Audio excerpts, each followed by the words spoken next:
একজন প্রবাসী ওয়াইফের সফল হওয়ার জীবন কাহিনী সম্পূর্ণ ভিডিওটা দেখলে আপনিও সফল হতে পারবেন। আসসালামু আলাইকুম, কেমন আছেন সবাই? আশা করি আল্লাহর রহমতে অনেক ভালো আছেন। আলহামদুলিল্লাহ, আমরা অনেক ভালো আছি। এই যে বাড়িটা দেখছেন, এই বাড়িটা হচ্ছে আমার বাবার বাড়ি। আমার বাবার বাড়িটা একদম মেইন রাস্তার সাথেই। আমার আম্মু কীভাবে ফরওয়ার্ড জায়গা রেখে এই সুন্দর বাড়িটা করলো সব কিছু আপনাদের সাথে শেয়ার করব। আমার বাবা যখন দেশে ছিলেন আমাদের তেমন কিছুই ছিল না। আমার বাবা যখন সৌদি আরব যায়, মাসে মাসে আমার আম্মুর কাছে যে টাকাটা পাঠাতো, অযথা খরচ না করে এই টাকাটাকে সমিতি, ডিপিএস, লাইফ ইন্স্যুরেন্স করে রেখেছিল। যখন পর্যাপ্ত পরিমাণ টাকা হয়েছিল তখন আমার আম্মু টাকাটাকে অযথা ফেলে না রেখে বুদ্ধি করে জায়গা কিনে ফেলেছিল। টাকাটা যদি রেখে দিত তাহলে দেখা যেত কি একটা সময় টাকাটা খরচ হয়ে যেত। তো এই জন্য আমার আম্মু জায়গাটা কিনে ফেলে, জায়গা কিনে কয়েক বছরের ভিতরে বাড়ির কাজ শুরু করে আমার বাবা বিদেশ থাকাকালীন অবস্থায় বাড়ির কাজটা কমপ্লিট করে ফেলে। বিদেশ থেকে টাকা ইনকাম করে এসে বাড়িতে জায়গা কিনে বাড়ি করবে, আসলে এটা তেমন একটা সফল হয় না।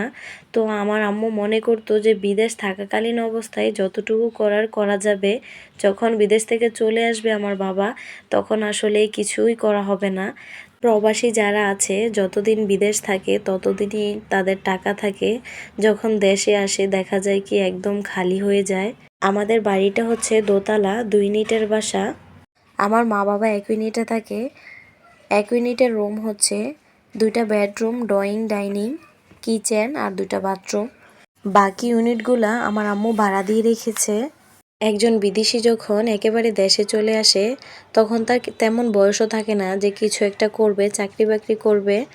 তো এভাবে যদি বাড়ি তৈরি করে বাসা ভাড়া দিয়েও রাখা যায় তাহলে দেখা যায় কি বাকি জীবনটা খুব সুন্দরভাবেই চলে যায়।